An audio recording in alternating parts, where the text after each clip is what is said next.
नमस्कार दोस्तों। आज हम ज्योमेट्री के कुछ बेस्ट क्वेश्चंस को डिस्कस करने जा रहे हैं। ये इस सीरीज़ का पार्ट 1 है और इसमें हम lines and angles plus triangles के कुछ सिलेक्टेड क्वेश्चंस को डिस्कस करेंगे जो कि आपके एग्जाम जैसे आरआरबी, सीजीएल 2022, सीएचएसएल 2022 में हेल्पफुल साबित हो सकते हैं। इस पर्टिकुलर सीरीज़ में हम केवल क्वेश्चंस को डिस्कस करेंगे, उनके पीछे जो थ्योरम है उनको डिस्कस नहीं करेंगे। किसी भी पर्टिकुलर थ्योरम में दिक्कत होती है तो आप हमारे टेलीग्राम चैनल पर हमसे डाउट पूछ सकते हैं। उस चैनल का लिंक आपको इस पर्टिकुलर वीडियो के डिस्क्रिप्शन में प्लस यहाँ पे नीचे एक लाइन जा रही होगी, वहाँ पर आपको दिख रहा होगा। ठीक है, तो आइए स्टार्ट करते हैं। स्क्रीन पे आपके पहला क्वेश्चन आ गया। क्वेश्चन देखिए एक बार आप।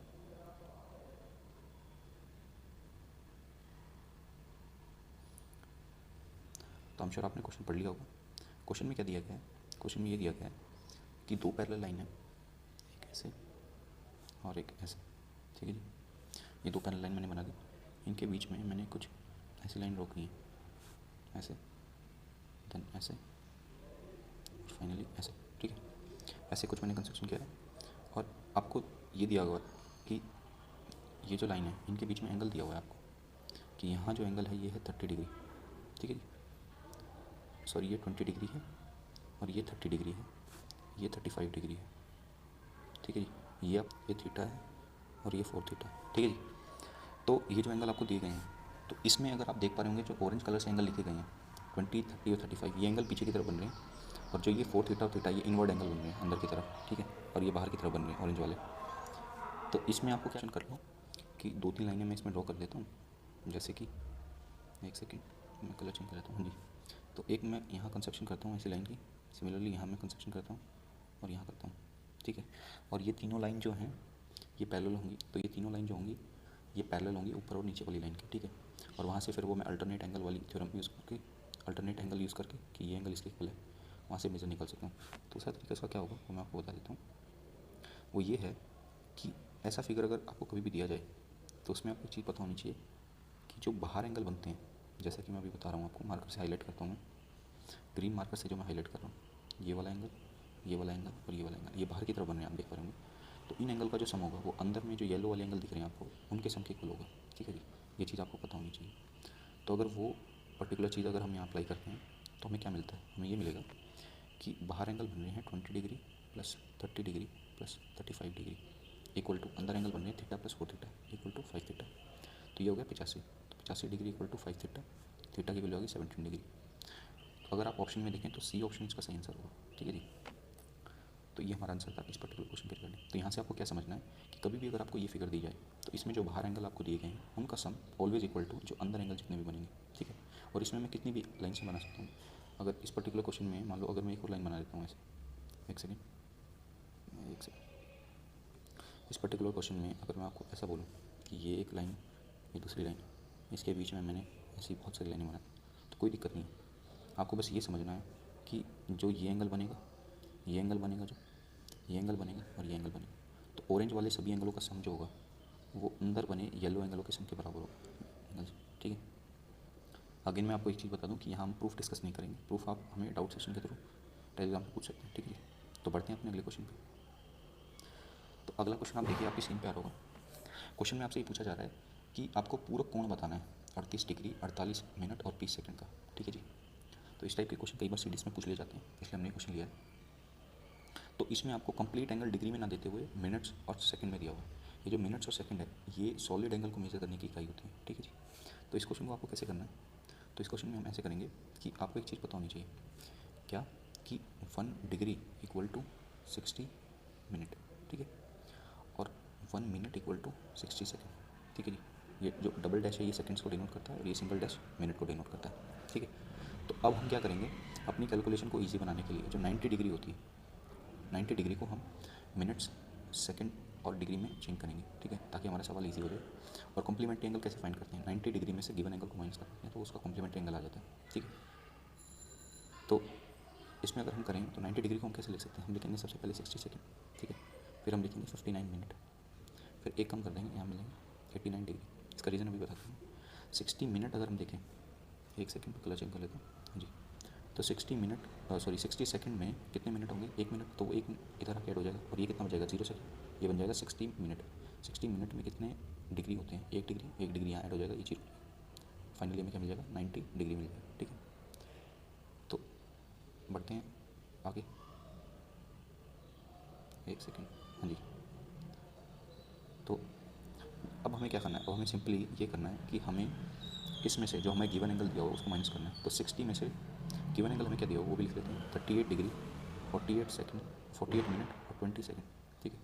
तो इसको जब हम माइनस करेंगे तो हमें क्या मिलेगा जी, हमें ये मिलेगा 60 में से 20 माइनस करेंगे 40 सेकेंड, 59 माइनस 48 11 मिनट, 89 में से 38 माइनस करेंगे तो 51 डिग्री, ये हमारा आंसर हो जाएगा। अगर हम ऑप्शंस में देखें तो डी ऑप्शन हमारा सही होगा, 51 डिग्री 11 मिनट 40 सेकेंड्स, तो डी ऑप्शन आपका सही है, ठीक है। आशा कर रहे हैं आपको समझ में आ रहा होगा। बढ़ते हैं अपने अगले क्वेश्चन में। अगले क्वेश्चन में आपको क्या दिया होगा जी, हाँ जी, तो क्वेश्चन आपने पढ़ लिया होगा। तो क्वेश्चन में आपको कुछ इस टाइप की फिगर दी हुई है, ठीक है। तो ये क्वाड्रिलेटरल है ABFC, और इसके अंदर दो ये हमें दी हुई हैं कि BD और BE, ये जो बाइसेक्टर है इन पर्टिकुलर जो मेंशन एंगल है उनके, ठीक है। और जो BD और BE हैं ये बाइसेक्टर हैं, ठीक है। तो इस क्वेश्चन में हमें अल्फा और थीटा की वैल्यू निकालनी है। तो इससे पहले मैं आपको इसका कॉन्सेप्ट बता देता हूँ, वो ये है कि आपको ये बात पता होगी कि जब भी मैं यहाँ पर किसी पर्टिकुलर एंगल का बाइसेक्टर खींचता हूँ, जैसे कि अगर मैं आपको ये बताऊँ कॉन्सेप्ट क्या है, ये है कि मान लो ये मैंने ऐसे कुछ फिगर बनाई, ठीक है, ये कैंची यहाँ पर बनाई, ठीक है। तो ये कोऑर्डिनेटर हो गया, इस कोऑर्डिनेटर में ये एंगल 1 है, ये 2 है, ये 3 है, ठीक है। और यहाँ से मैंने इसका बाइसेक्टर खींच दिया जी ऐसे, ठीक है। तो ये मैंने बाइसेक्टर खींच दिया। तो अब आपको एक चीज़ ध्यान देनी ये है कि कि अगर ये एंगल 4 है तो यहाँ पर ये जो बाइसेक्टर का एंगल बनता है, ये जो बाइसेक्टर का एंगल बनता है, बाइसेक्टर के मीटिंग पॉइंट पे जो एंगल बनेगा उसकी वैल्यू जो होगी वो इन दोनों एंगलों का एवरेज के बराबर होगी।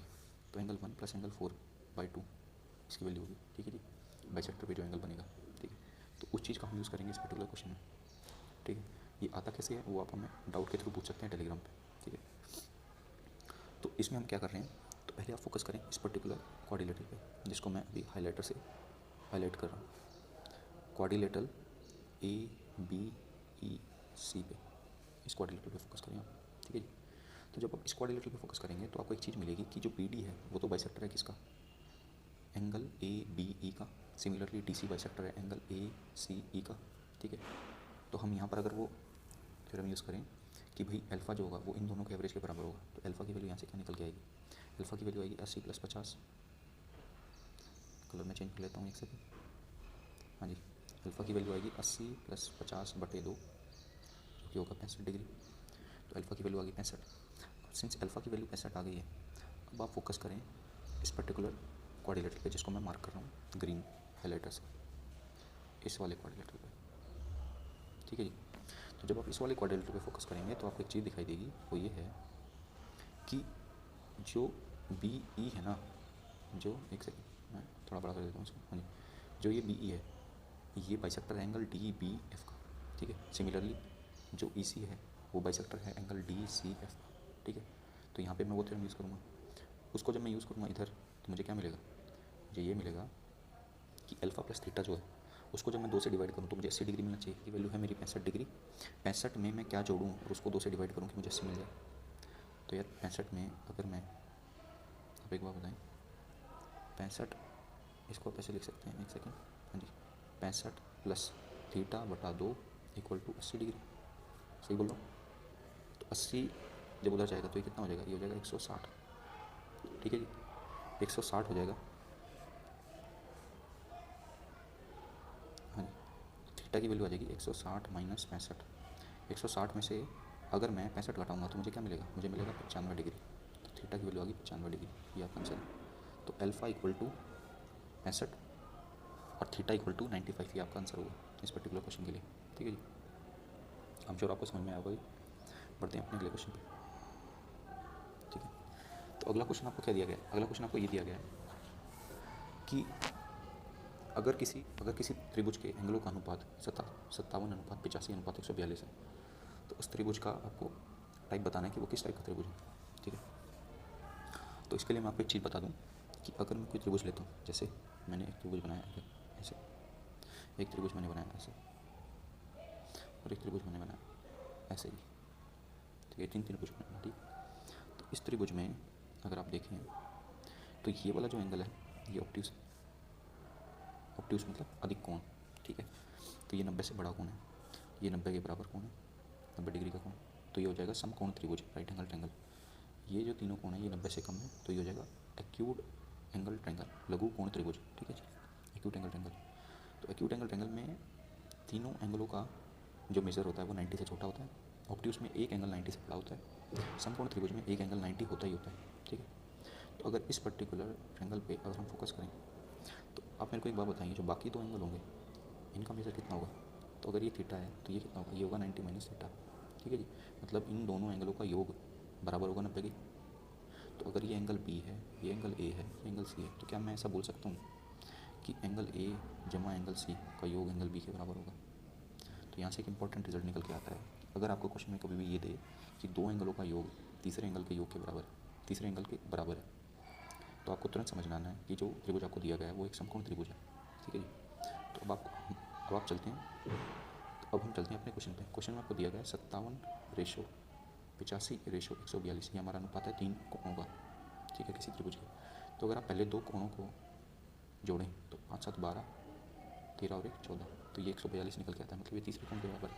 तो हमारा जो ट्रायंगल होगा वो कैसा होगा? Right angle triangle. Option A आपका सही आंसर है, ठीक है। आशा करता हूँ आप समझ पाए होंगे जो हमने डिस्कस किया, ठीक है। पढ़ते हैं अपने अगले क्वेश्चन।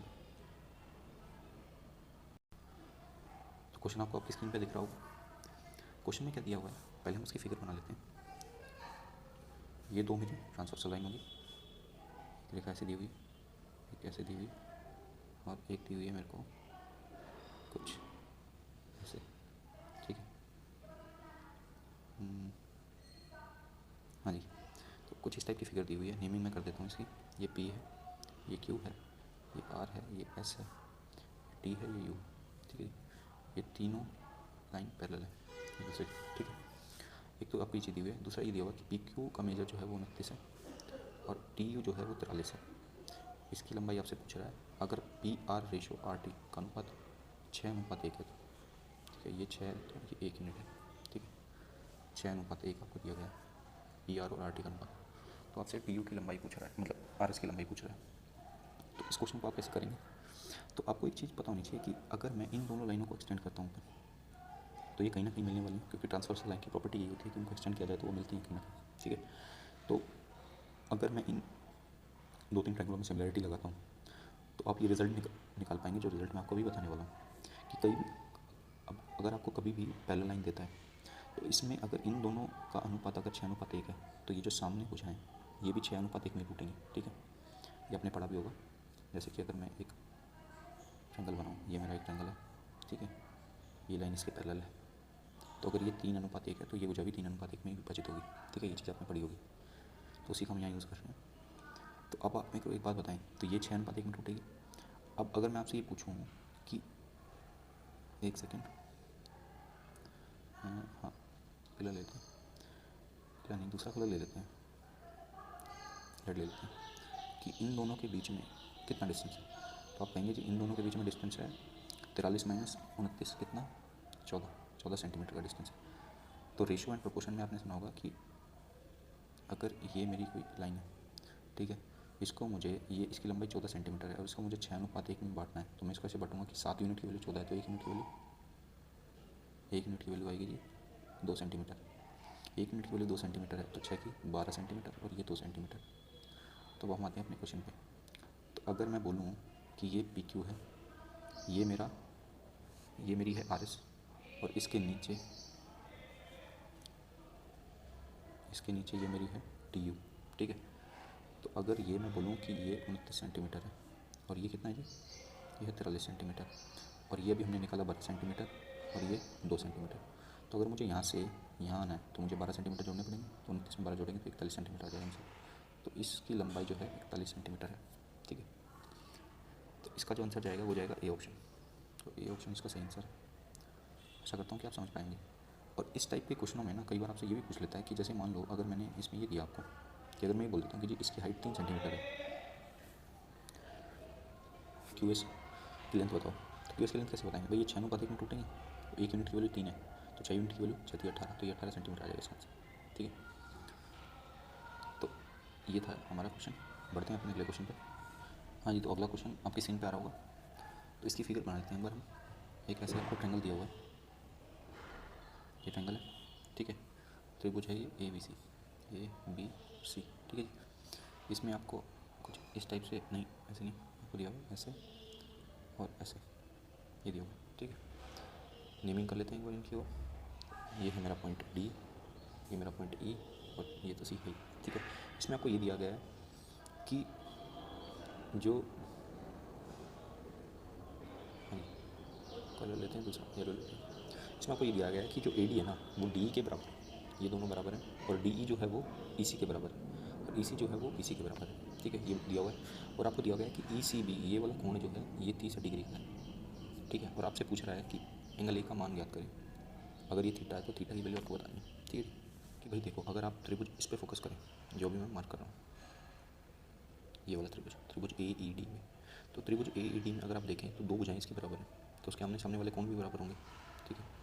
तो अगर उसके कोण बराबर होंगे, तो अगर ये थीटा है तो इस भुजा के सामने, अगर ये थीटा है तो इस भुजा के सामने ये थीटा होना चाहिए, ठीक है। और फिर वापस से आप इसी कोण, इसी त्रिभुज पर फोकस करें, तो अगर ये थीटा और ये थीटा है तो ये जो कोण होगा तो ये 2 थीटा आएगा, क्यों? क्योंकि ये इसका बाहरी कोण है, exterior angle. Exterior angle equal to sum of opposite to interior angle, ठीक है। तो इस भुजा के सामने 2 थीटा, तो इस भुजा के सामने यहाँ 2 थीटा बनेगा, ठीक है। अब आप फोकस करें इस वाले त्रिभुज पर, इस बड़े वाले त्रिभुज पर। तो अगर भाई ये थीटा है और ये 2 थीटा है, तो ये कोण कितना आएगा आप बता सकते हैं? ये आएगा जी 3 थीटा, क्योंकि ये exterior angle theta plus 2 theta, इसके सामने 3 थीटा तो इसके सामने 3 थीटा, ठीक है। अब आप फोकस करें इस ट्रायंगल पर, इस वाले ट्रायंगल, ठीक है जी, इस वाले ट्रायंगल पर। तो इस वाले ट्रायंगल में आपको एक चीज़ देखने को मिलेगी, वो ये है कि दो एंगल 3 थीटा है, तीसरा एंगल 30 डिग्री है। तो इन दो एंगलों का सम जो होगा वो कितना होगा जी? तो 3 theta plus 3 theta equal to आएगा 150 डिग्री, क्यों? क्योंकि 30 डिग्री ऑलरेडी यहाँ जा चुका है, तो बचा हुआ 150 degree. 6 theta equal to 150, theta equal to 25। और शायद हमसे यही पूछा गया था कि एंगल का माप, तो ये एंगल कितना है? थीटा, तो थीटा की वैल्यू 25। ऑप्शन अगर आप देखें तो डी ऑप्शन आपका सही आंसर, ठीक है। पढ़ते हैं अपने अगले क्वेश्चन पे। तो अगला क्वेश्चन आपकी स्क्रीन पे आ चुका है, इसका डायग्राम बना लेते हैं एक बार। क्वेश्चन में आपको एक ट्रायंगल दिया हुआ है इस तरीके से, ठीक है जी। बल्कि इसको थोड़ा सिंपल कर लेते हैं, ठीक है। यहाँ से इसका एक एक्सटीरियर एंगल बाइसेक्टर खींचा हमने, ये इसका इंटीरियर एंगल बाइसेक्टर है, इन दोनों को हमने यहाँ से ऐसे मिला दिया, ठीक है। क्वेश्चन में आपको ये दिया हुआ है कि भाई ये दोनों लाइन पैरेलल हैं, ठीक है। और ये एक एक्सटीरियर एंगल बाइसेक्टर है, सॉरी ये इंटरनल एंगल बाइसेक्टर है और ये एक्सटीरियर एंगल बाइसेक्टर है, ठीक है। ये दोनों मिल रहे हैं यहाँ पर डी पॉइंट पे। त्रिभुज आपका है ABC, ये A है, ये B है, ये C है, ठीक है। ये पॉइंट B है, Q है। पूछना क्या चाह रहा है आपसे? पूछना ये चाह रहा है, और आपको ये भी दिया हुआ है कि जो PC है उसकी लंबाई, PC की लंबाई 8 सेंटीमीटर, PQ की लंबाई 2 सेंटीमीटर है, ठीक है। और आपसे दिया हुआ है कि AB और BQ का अनुपात जो है, AB और BQ का अनुपात 3:2 है। आपसे पूछ रहा है AB की लंबाई ज्ञात करें, ये भुजा AB है, इसकी लंबाई ज्ञात करनी है। तो इसको आप कैसे करेंगे? इसको आप ऐसे कर सकते हैं कि आप एक बात बताएं, अगर मुझे इन दोनों का रेशो पता है, तो अगर मुझे या तो मुझे BQ की लंबाई मिल जाए या मुझे AB की लंबाई मिल जाए, तो उसको रेशो से कंपेयर करके मैं इनकी एक्चुअल लेंथ निकाल सकता हूँ, ठीक है जी। तो अगर मुझे BQ की लंबाई ज्ञात करनी है तो वो मुझे किस एंगल में मिल सकती है? वो अगर आप ध्यान दें तो वो आपको इस एंगल में मिल सकती है, इस एंगल में, ठीक है। तो अगर इस एंगल में अगर वो मुझे मिल सकती है तो वही चीज़ अब मैं यहाँ करने वाली हूँ, देखो जी। तो अगर आप फोकस करेंगे एक चीज़ पे, क्या कि ये एंगल अगर बीटा है तो ये एंगल कितना होगा? बीटा, क्यों? इंटरनल एंगल बाइसेक्टर है। ये एंगल अल्फा है तो ये एंगल भी अल्फा होगा, ठीक है, बाइसेक्टर। तो एक चीज़ ध्यान दें, क्या कि ये दोनों जो लाइन है, ये लाइन और ये लाइन, ये कैसी है जी? ये है पैरेलल लाइन, ये बीच में इनके क्या है? ट्रांसवर्सल। तो जितना एंगल यहाँ बनेगा उतना एंगल यहाँ बनना चाहिए, ऑल्टरनेट इंटीरियर एंगल, ये आपने पढ़ा होगा, ठीक है। तो ये एंगल भी कितना होगा मेरा? ये एंगल भी मेरा अल्फा होगा। अब इस अल्फ़ा के सामने, इस अल्फ़ा के सामने ये साइड है, इस अल्फ़ा के सामने ये साइड है, ये दोनों भुजाएं क्या होनी चाहिए? बराबर होनी चाहिए। अब इसकी लंबाई तो आपको पता है, PC की लंबाई आपको 8 सेंटीमीटर पता है जी। PC की लंबाई अगर 8 सेंटीमीटर है तो PD की लंबाई कितनी होगी? वो भी लंबाई 8 सेंटीमीटर होगी, ठीक है। तो यहाँ से मुझे एक चीज़ मिल गई कि इसकी लंबाई कितनी है? 8 सेंटीमीटर। इसकी लंबाई कितनी थी? 2 सेंटीमीटर, ये दिया हुआ था। तो 8 और 2 10 है, तो इसकी लंबाई कितनी होगी? 10 सेंटीमीटर मुझे पता चल गई। अगर इसकी लंबाई 10 सेंटीमीटर है तो एक चीज़ पर गौर करिएगा कि ये एंगल, अगर ये एंगल बीटा है और ये दोनों लाइन क्या हैं? पैरेलल। तो अगर ये बीटा है तो ये भी बीटा होना चाहिए, ऑल्टरनेट इंटीरियर एंगल, क्योंकि बीच वाली ट्रांसवर्सल की तरह काम करेगी, ठीक है ना। ये जैसे अगर मैं ये दो पैरेलल लाइन बनाऊँ, ये ट्रांसवर्सल है तो ये बीटा, तो ये भी बीटा, ठीक है। तो अब आप फोकस करें इस त्रिभुज पे, इस त्रिभुज पे, त्रिभुज बी क्यू डी, त्रिभुज बी क्यू डी। तो अगर ये बीटा है और ये भी बीटा है तो इनके अपोजिट जो साइड होंगी वो भी बराबर होंगी, तो इनके अपोजिट साइड जो होंगी वो बराबर होंगी। तो अगर डी क्यू की लंबाई 10 सेंटीमीटर है तो इस बीटा के सामने ये साइड, तो इसकी भी लंबाई कितनी होगी, 10 सेंटीमीटर होगी। अब एक चीज़ पे आ जाए कि रेशो जो आपको दिया गया है, रेशो किसका, ए बी अनुपात बी क्यू का, वो कितना दिया हुआ है, 3:2। तो 2 की वैल्यू कितनी है, 2 यूनिट की वैल्यू 10 सेंटीमीटर, 3 यूनिट की वैल्यू 15 सेंटीमीटर। ये आपका आंसर आ जाएगा। ऑप्शन अगर मैं देखूँ तो ऑप्शन है ए, ठीक है। अगर आपको हमारा ये इनिशिएटिव पसंद आ रहा है ना तो आप हमारे चैनल को सब्सक्राइब कर सकते हैं, ठीक है। अगर किसी भी तरह की आपको कोई सुझाव है तो आप हमें कमेंट में बता सकते हैं। पढ़ते हैं अपने अगले क्वेश्चन पे। नेक्स्ट क्वेश्चन हमें दिया गया है, तो नेक्स्ट क्वेश्चन आपकी स्क्रीन पे दिख रहा होगा आपको कि क्वाड्रिलेटरल आपको दिया गया है। डायग्राम बना लेते हैं इसका। एक क्वाड्रिलेटरल दिया हुआ है कुछ इस तरीके से, ठीक है जी। ये मैंने क्वाड्रिलेटरल बना लिया। इसके आपको दिए गए हैं इंटरनल एंगल बाइसेक्टर, जितने भी चारों वर्टेक्स हैं यहाँ से मैंने सेक्टर खींचे इसकी वजह से कुछ इस तरीके से, ठीक है। यहाँ मिल रहा है, सेकेंड इसको भी मिला देते हैं भाई, हाँ जी। तो इस तरीके से तो चारों एंगल बाइसेक्टर मैंने खींचे, तो यहाँ जहाँ ये मिलेंगे तो वहाँ क्या होगा, उससे जो एक फिगर फॉर्म होगी वो एक क्वाड्रिलेटरल फॉर्म होगी, ठीक है। तो इसमें आपको ये दिया गया है, इसको अगर मैं जूम करूँ थोड़ा, हाँ जी ये सही है, सही से। तो इसमें आपको ये एंगल 1 दिया हुआ है, ये एंगल 2 दिया गया है, ठीक है। ये ए है, ये बी है, ऊपर वो सी है, ये डी है, ठीक है। और ये सारे क्या हैं, बाइसेक्टर हैं, एंगल बाइसेक्टर, ठीक है। तो ये एंगल बाइसेक्टर से एक फिगर फॉर्म हुआ, वो है क्वाड्रिलेटरल मेरा, पी क्यू आर एस। और आपको एक चीज़ दी गई है क्वेश्चन में कि एंगल 1 और एंगल 2 का, सॉरी, एंगल 1 और 2 का जो अनुपात है वो दिया गया है 5:7। पूछा क्या जा रहा है आपसे, एंगल 1 का मेज़र, एंगल 1 कितने डिग्री का है, ठीक है। तो एक चीज़ आपको पता होनी चाहिए, वो ये है कि अगर कभी भी कोई क्वाड्रिलेटरल है किसी भी टाइप का, अगर उसके मैं एंगल बाइसेक्टर खींचता हूँ तो उससे जो क्वाड्रिलेटरल बनता है, उस क्वाड्रिलेटरल का जो नेचर होता है वो हमेशा कैसा होगा, साइक्लिक होगा। मतलब ये जो क्वाड्रिलेटरल आपका बन रहा है ये साइक्लिक नेचर का है। और साइक्लिक क्वाड्रिलेटरल के बारे में मैं आपको एक बात बता दूँ, आपको पता भी होगा कि अगर हम जैसे ये तो खैर सॉलिड फिगर आ गई, सर्कल कहाँ मिलेगा हमें, ये रहा जी, हाँ जी। तो अगर मैं ये सर्कल बनाऊँ, सर्कल मैंने बनाया, इसमें अगर मैं कोई क्वाड्रिलेटरल बनाता हूँ, जैसे ये मैंने क्वाड्रिलेटरल बनाया, तो ये क्वाड्रिलेटरल कैसा है, ये साइक्लिक क्वाड्रिलेटरल है। तो अगर ये एंगल 1 है और ये एंगल 2 है, इसकी खासियत ये होगी कि इसके जो अपोजिट कोण होंगे उनका सम क्या होता है, उसका सम होता है 180 डिग्री, ठीक है। तो वही चीज़ हम यहाँ यूज़ करेंगे। तो ये कैसा होगा, ये एक साइक्लिक क्वाड्रिलेटरल हो गया, तो इसके अपोजिट कोण जो होंगे जैसे एंगल 1 और एंगल 2, इनका सम कितना होना चाहिए, 180। बट इनका हमें अनुपात दिया गया है कि इनका अनुपात जो है वो कितना है, 5:7। तो अगर इनका अनुपात 5:7 है तो मैं कह सकता हूँ 12 यूनिट की वैल्यू जो है 180 डिग्री के बराबर होगी। 1 यूनिट की वैल्यू 15 डिग्री के बराबर। 1 यूनिट अगर 15 डिग्री है, मुझसे पूछ रहा है एंगल 1, तो एंगल 1 कितना है, 5 यूनिट, तो 15 5 75 डिग्री का आ जाएगा एंगल 1, ठीक है। ऑप्शन आपका जो जाएगा वो जाएगा बी ऑप्शन सही है, ठीक है। पढ़ते हैं अपने अगले क्वेश्चन पे। तो इसमें ये चीज़ आपको पता होनी चाहिए, ठीक है ना, कि कोई भी क्वाड्रिलेटरल अगर मैं बनाता हूँ तो उसके अगर एंगल बाइसेक्टर को ज्वाइन किया जाए तो वो एक क्वाड्रिलेटरल फॉर्म करता है, उसका नेचर कैसा होता है साइक्लिक, ठीक है। पढ़ते हैं अपने अगले क्वेश्चन। अगले क्वेश्चन में आपको ये दिया गया है कि ए बी सी जो है एक ट्रायंगल है, उसमें सी एक ऑब्ट्यूज एंगल, ठीक है, सी ऑब्ट्यूज एंगल है। और जो बाइसेक्टर खींचे जाते हैं एंगल ए और एंगल बी के, वो मिलते हैं बी सी और ए सी को अगर हम प्रोड्यूस करें डी और ई तक। दिया गया है कि ए बी बराबर ए डी बराबर बी है, तो ए सी बी का मान ज्ञात करें, ठीक है जी। तो फिगर बनाते हैं। तो इसकी फिगर अगर हम बनाएं तो मान लिया मैंने कि ये कोई ट्रायंगल है, ठीक है, ये मैंने ट्रायंगल मान लिया, ठीक है जी, हाँ जी। तो ये ट्रायंगल मैंने माना, बल्कि इसको हम दूसरे तरीके से बनाते हैं,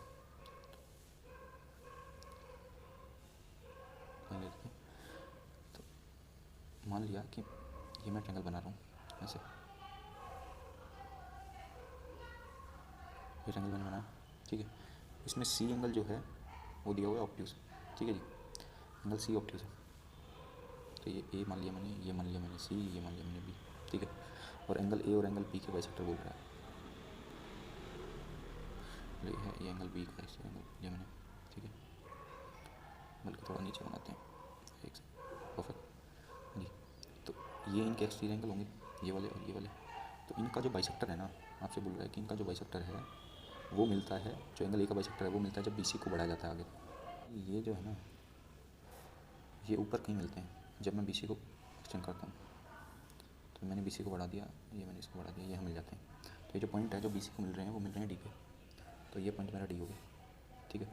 सिमिलरली अगर मैं इसको एक्सटेंड करूँ, तो जी इसको जब हम एक्सटेंड करेंगे यहाँ से ऐसे कुछ इस प्रकार से, तो यहाँ मिलेंगे E पॉइंट पे, तो इसका नाम है E, ठीक है। तो हमारा फिगर बन के रेडी हो चुका है, ये E पॉइंट है। अब आपको मैं फिगर दिखा देता हूँ, कुछ इस टाइप का फिगर बनेगा आपका, ठीक है। तो ये फिगर है हमारा, पूछ रहा है आपसे, इसमें पूछ रहा है आपसे ACP का मान, तो ये एंगल निकालना है आपको, ठीक है ना। ये जो एंगल मैंने फिल किया अभी, ये एंगल आपको निकालना है, ठीक है। ACP का मान आपसे पूछा है। एक चीज़ और आपको दी गई है कि AB बराबर AD बराबर DE, AD बराबर AB बराबर DE, ये तीनों बराबर। तो अब आप फोकस करें भाई इस वाले त्रिभुज पे, त्रिभुज ABD पे, जो त्रिभुज में हाईलाइट कर रहा हूँ, ठीक है, इस त्रिभुज पे। तो इस त्रिभुज पे जब आप फोकस करेंगे तो आप एक बात बताएंगे कि अगर ये भुजा कौन सी जी, AB भुजा अगर बराबर है AD भुजा के, तो इनके अपोजिट कोण क्या होंगे, बराबर होंगे। क्योंकि आपने ज्योमेट्रिक थ्योरम पढ़ी होगी कि अगर दो साइड अपोजिट हैं तो उनके जो एंगल होंगे आमने सामने वाले वो भी बराबर होंगे।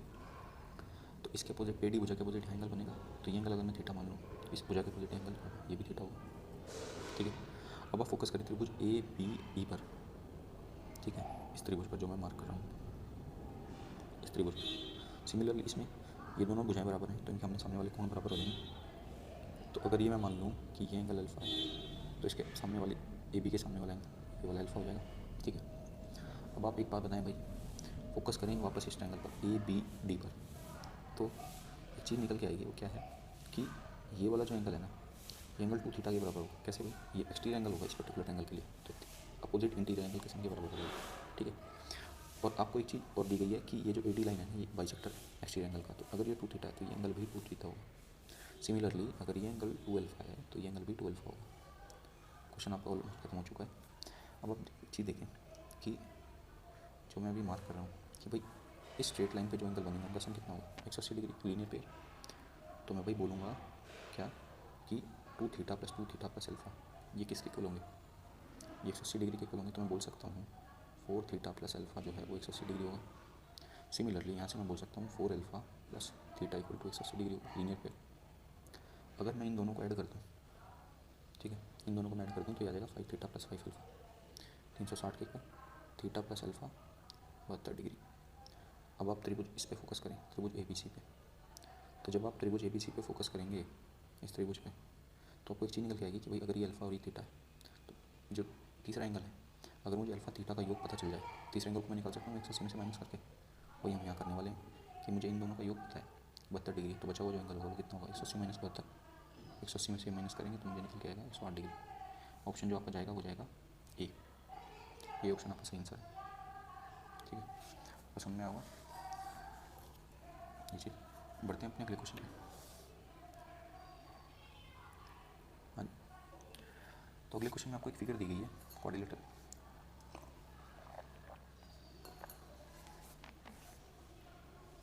तो अगले क्वेश्चन में आपको एक क्वाड्रिलेटरल दिया हुआ है कुछ इस टाइप का, ऐसे ऐसे ऐसे ऐसे और भी ऐसे, ठीक है। ये इसके दो डायगोनल दिए हुए हैं, एक और दो, ठीक है। और मेजर लिख लेते हैं इनके, ये है 44 डिग्री, ये है 68 डिग्री, ये है 62 डिग्री, और ये दिया हुआ है 59 डिग्री। नेमिंग है कुछ ऐसे, ये ए है, ये बी है, ये सी है, ये डी है, और ये ओ पॉइंट है, ठीक है। अब आपसे पूछ रहा है DCO एंगल, DCO एंगल कितना होगा, ये आपसे पूछ रहा है। मतलब ये वाला कोण आपसे जानना चाह रहा है, ये वाला वाइट वाला, ठीक है। तो इस वाले क्वेश्चन को करने के लिए मैं आपको एक चीज़ बता देता हूँ, वो ये है कि आपने पहले हम एक त्रिभुज बना लेते हैं। ये हमने एक त्रिभुज ले लिया, ठीक है, हाँ जी, परफेक्ट। ये त्रिभुज लिया हमने। इस त्रिभुज में आप एक बार बताएं, अगर ये मैं मान लूँ इसके क्या है, एक्सटीरियर एंगल है, इसको मैंने एक्सटेंड किया ऐसे, इसको मैंने एक्सटेंड किया ऐसे, ठीक है जी, या त्रिभुज है। तो यहाँ इसका क्या बनेगा, एक्सटीरियर एंगल, यहाँ इसका एक्सटीरियर एंगल बनेगा। तो इसके एक्सटीरियर एंगल का जब बाइसेक्टर लूँगा तो वो कहीं यहाँ आएगा, इसका बाइसेक्टर लूँगा तो वो कहीं यहाँ आएगा, तो कहीं तो किसी पॉइंट पे मिलेंगे वो। इस पॉइंट का नाम दे देते हैं, मान लो डी, बी है, ये सी है, ऊपर वाला एंगल ए है, ठीक है जी, जैसे पिक्चर आपको दिखने लगी। और अगर आपने ये इन सेंटर वाली बात पढ़ी होगी तो ये इसके क्या होते हैं, अंदर वाले एंगल के बाइसेक्टर होते हैं, इनका बाइसेक्टर होता है, ये एक्सटीरियर एंगल का बाइसेक्टर होता है, ठीक है। तो आपको एक चीज़ पता होनी चाहिए कि जो ये तीनों बिंदु होते हैं ना, ए, आई और टी, ये तीनों पॉइंट होते हैं, ये एक स्ट्रेट लाइन पे लाई करते हैं। इस चीज़ का अगर आपको प्रूफ चाहिए तो आप टेलीग्राम में पूछ सकते हैं, बट एज ऑफ नाउ आपको ये चीज़ पता होनी चाहिए। ऐसे अगर मैं ज्वाइन करूँ तो एक स्ट्रेट लाइन से पास होंगे, ठीक है। और आपको ये चीज़ भी पता होगी, एंगल आई का जो मेजर होता है वो होता है 90 प्लस a/2, और इसका जो मेजर होता है वो होता है 90 माइनस a/2। मतलब इन दोनों एंगलों का योग कितना होगा, 180 डिग्री आमने सामने वालों का, क्योंकि ये दोनों एंगल तो 90 होते हैं, ये अपने पता होगा, ठीक है जी। तो बस इतना हमें यूज़ करना था कि ये जो स्ट्रेट लाइन पास होगी ये एंगल ए को बाइसेक्ट करेगी, ये चीज़ आपको भी पता नहीं, एंगल ए को बाइसेक्ट भी करेगी, ये भी चीज़ आपको पता नहीं चाहिए, इसका हम यूज़ करेंगे इसमें। तो देखो जी, अगर मैं आपको एक ट्रायंगल दिखाऊँ, कौन सा ट्रायंगल जो मैं हाईलाइट कर रहा हूँ, ABD, तो इस ट्रायंगल में अभी मैंने आपको बताया कि अगर आप थोड़ा सा और ध्यान से इसको देखें कुछ इस तरीके से कि मैंने ये बनाया इसके एंगल, ये बनाया यहाँ, तो भाई इस एंगल का और इस एंगल का अगर मुझे मान चाहिए तो कितना होगा, भाई ये स्ट्रेट लाइन है, लीनियर पेयर बनेगा, 180 में से इसको माइनस करो, जब आप 180 में से इसको माइनस करोगे तो आ जाएगा 9 2 11, 121 है, 121 को 180 में से माइनस करेंगे 59 डिग्री। सिमिलरली यहाँ करेंगे तो ये 68 डिग्री आएगा। तो आपको एक चीज़ देखने को मिली कि भाई ये तो कुछ एक एंगल बन गया, ये बाहर इसके एक्सटीरियर एंगल है, ये एक्सटीरियर एंगल है, उसको बाइसेक्ट करने वाली एक लाइन है जो हमने यहाँ पढ़ा था, और ये वो लाइन है जो जा रही है। तो ये एंगल को क्या करेगी, बाइसेक्ट करेगी, मतलब ये एंगल दोनों बराबर होंगे।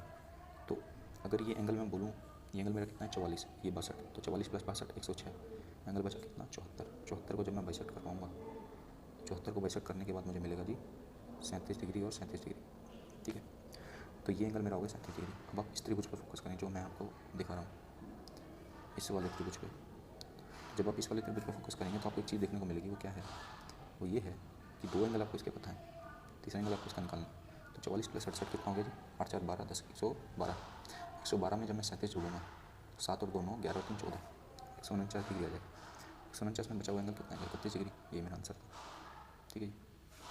तो आपका जो सही आंसर होगा इस पर्टिकुलर क्वेश्चन के लिए वो है ए ऑप्शन, 31 डिग्री, ठीक है।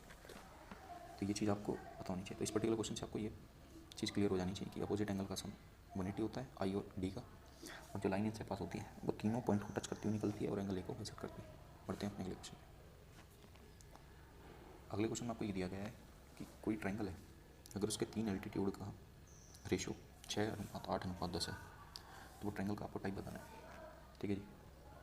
तो मान लो अगर मैं आपसे ट्रायंगल डिस्कस करूँ कि ये मैंने कोई ट्रायंगल बनाया, ठीक है जी, इसकी मैंने, इसका कलर लेते हैं रेड, हाँ जी, ये मैंने 4 लंब डाल दिए इनके साइड पर,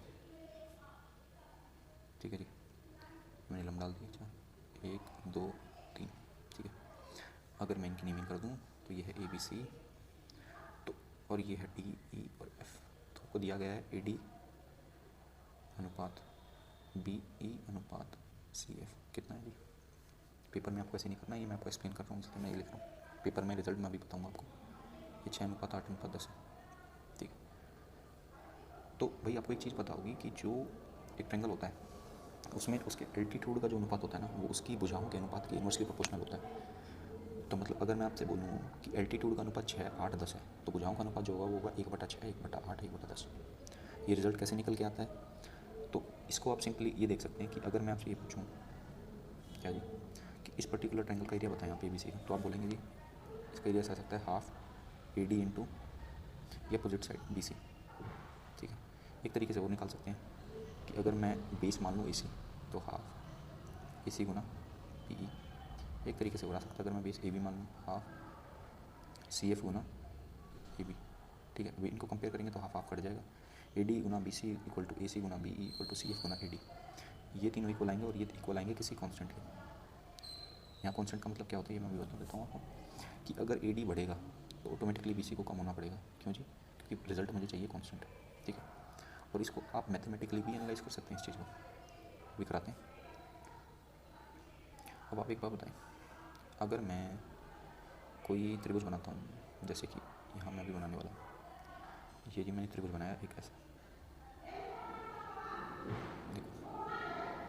अब आप देखो, इसमें एक चीज़ देखो आप कि भाई ये जो साइड है ए बी और सी, भुजा बी सी को देखो कितनी बड़ी है, इस पर जो लंब गिरा वो कितना छोटा, जबकि जबकि जो भुजा ए बी है वो कितनी छोटी है, उस पर लंब गिरा वो कितना बड़ा होगा। ठीक है, इसको आप देख सकते हैं जैसे। एनीवेज, तो हम अपने क्वेश्चन पे चलते हैं। तो क्वेश्चन में हमें ये एल्टीट्यूड का अनुपात दिया हुआ है, तो इसकी भुजाओं का अनुपात होगा वो क्या होगा 1/6, 1/8, 1/10।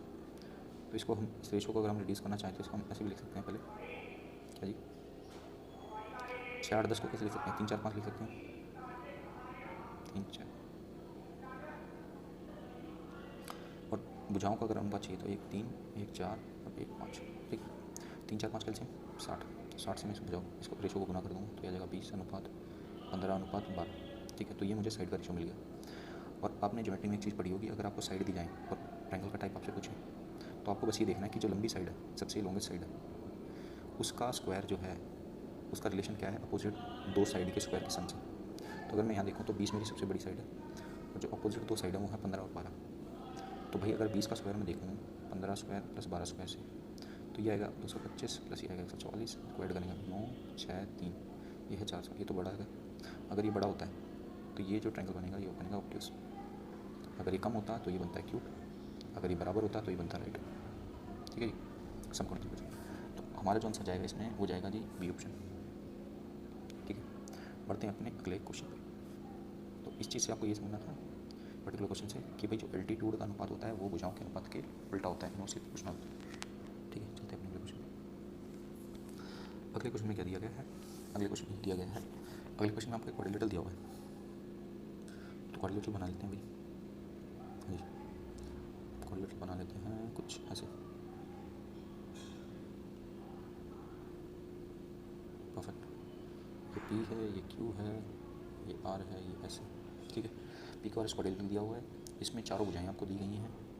ठीक है, पी एस कितना है 5 सेंटीमीटर, और मेरा आर क्यू कितना है, आर क्यू है 7 सेंटीमीटर, और पी क्यू है 25 सेंटीमीटर, और मेरा आर एस है 17 सेंटीमीटर। ठीक है जी, और आपसे एक चीज़ और दी गई है कि एंगल पी और एंगल क्यू का, इन दोनों एंगलों का योग 90 डिग्री के बराबर है। Angle P plus angle Q जो है, एंगल क्यू, इनका योग 90 डिग्री के बराबर एंगल है। ठीक है, और आपसे पूछ क्या रहा है, आपसे पूछ रहा है पी क्यू आर एस का एरिया बताएं। तो इसमें जो पकड़ने वाली चीज़ है वो ये है कि अगर इन दोनों का योग 90 डिग्री के बराबर है, तो अगर मैं इस ट्रायंगल, इस पर्टिकुलर क्वाड्रिलेटरल की जो आर और एस पॉइंट है, अगर उनको थोड़ा एक्सटेंड करूँ, मतलब कहना ये चाह रहा हूँ मैं कि पी एस जो लाइन सेगमेंट है उसको अगर मैं एक्सटेंड करूँ और आर क्यू को एक्सटेंड करूँ तो ये आगे जाके मिलने वाली है। ठीक है, क्योंकि लाइन पैरेलल नहीं है। तो अगर मैं इनको थोड़ा एक्सटेंड कर दूँ जी, दूसरा कलर ले लेते हैं येलो, मैंने इसको यहाँ एक्सटेंड किया, यहाँ इसको मैंने एक्सटेंड किया, इसको थोड़ा बढ़ा लेते हैं, एक सेकेंड। हाँ जी, तो इसको मान लो मैंने ऐसे एक्सटेंड किया, इसको ऐसे एक्सटेंड किया। ठीक है, तो यहाँ कहीं मिलेंगे, तो जहाँ ये मिलेंगे वहाँ तराई तराई होगी। ठीक, मतलब ये एंगल 90 डिग्री हो जाएगा। अगर ये एंगल 90 डिग्री हो गया तो हमारा काम हो गया। कैसे जी, हमारा काम ऐसे हो गया है कि भाई दो राइट एंगल ट्रायंगल मिल गए। ठीक है, तो या तो आप इसमें पाइथागोरस थ्योरम लगाओ, ठीक है, एक्स और वाई मान के सोल्व करो, या फिर आप इसमें ट्रिपलेट सेट करो कि 90 के अपोजिट साइड 17 होती है, तो 17 से कौन सा ट्रिपलेट बनता है, 17 से ट्रिपलेट बनता है 8, 15 और 17 का। ठीक है, और इस पर्टिकुलर ट्रिपलेट को आप इस छोटू ट्रायंगल में सेट करो और चेक करो कि ये बड़े वाले ट्रायंगल में फिट हो रहा है या नहीं। ठीक है, क्योंकि बड़ा ट्रायंगल भी राइट एंगल ट्रायंगल है, और अगर वो बड़े वाले ट्रायंगल में फिट हो रहा है तो मतलब आपने जो वैल्यू अज्यूम की है वो सही है, वरना वो गलत है।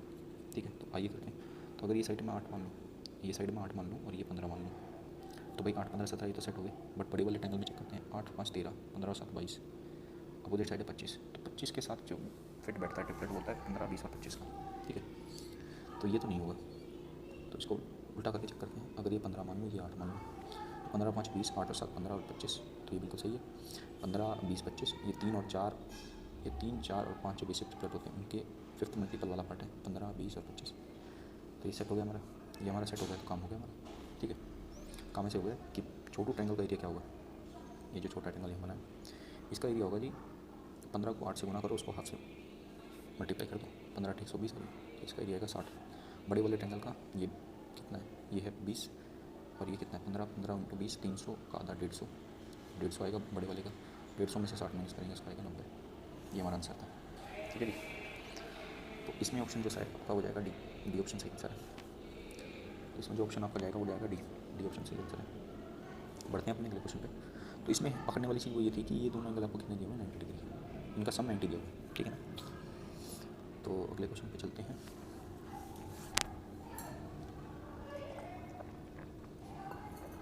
अगला क्वेश्चन आपने देख लिया होगा, क्वेश्चन की फिगर बनाते हैं। अगेन हमें क्वाड्रिलेटरल दिया हुआ है इस टाइप, इसको थोड़ा दूसरे देखिए समझते हैं।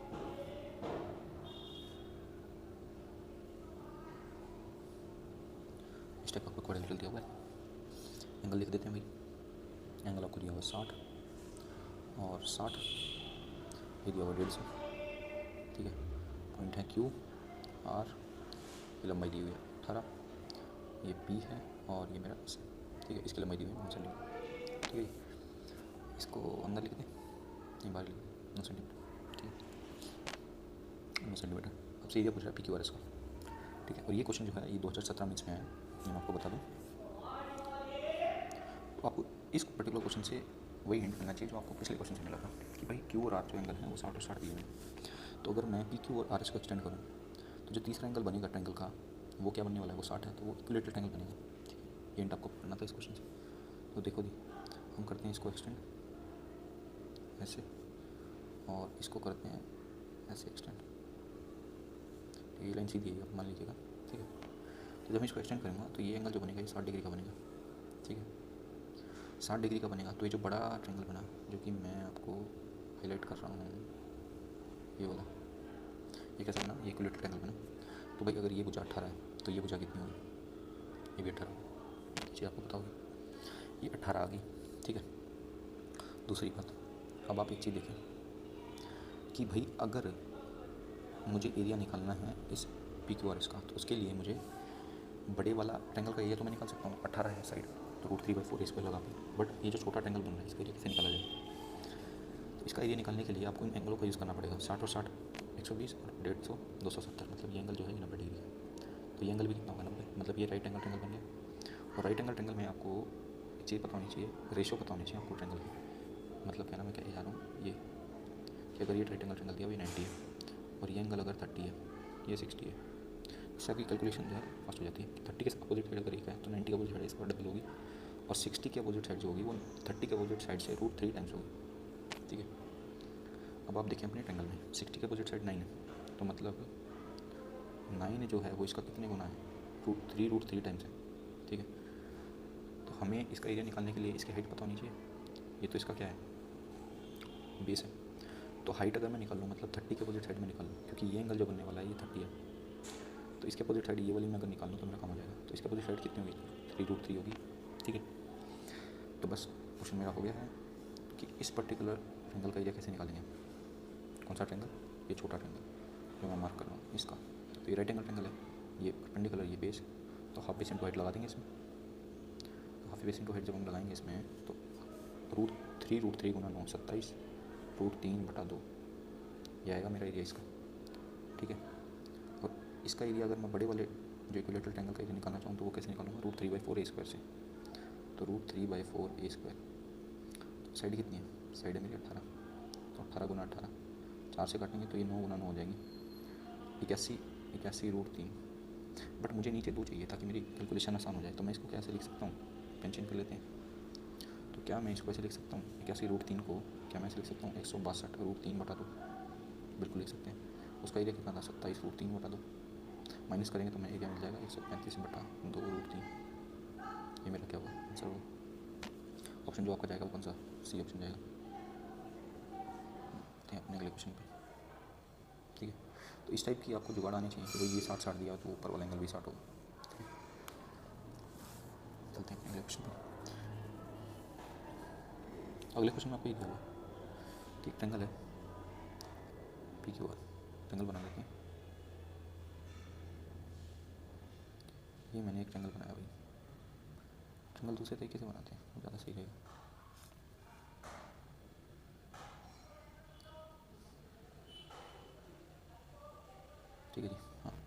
रेक्टेंगल बनाते हैं पी क्यू आर, जिसमें एंगल पी है 120 डिग्री, तो हमें पी जो है ऑप्टिक्स बनाना है, तो कुछ इस टाइप का बनेगा ये चुना, ठीक है।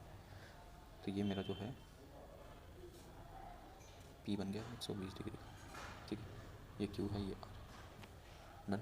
पी एस परपेंडिकुलर है क्यू आर के, तो मतलब मैंने बनाया पी एस, ये क्यू आर के परपेंडिकुलर होगा, ठीक है।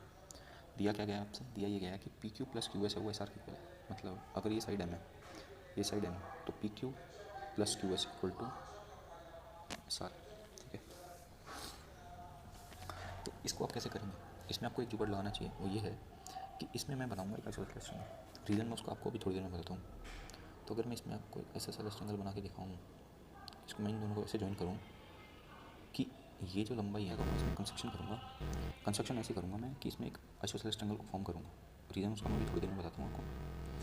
तो इस पी पॉइंट से इस क्यू आर पे मैं एक लाइन ड्रॉ करूँगा सच दैट कि ये जो मेरा डिस्टेंस है ना, अगर इसको मैं टी मान लूँ, तो जो एस टी है वो किसके बराबर आ जाएगी, वो बराबर आ जाएगी एन के, ठीक है, एन के बराबर आ जाएगी। अगर वो एन के बराबर आ गया तो ये जो बचा वो डिस्टेंस होगा कहाँ का, टी से लेके और एस तक का, टी से लेकर आर तक का, तो ये डिस्टेंस होगा मेरा, ठीक है। क्योंकि टोटल दूरी कितनी है 10 है, इससे आर तक।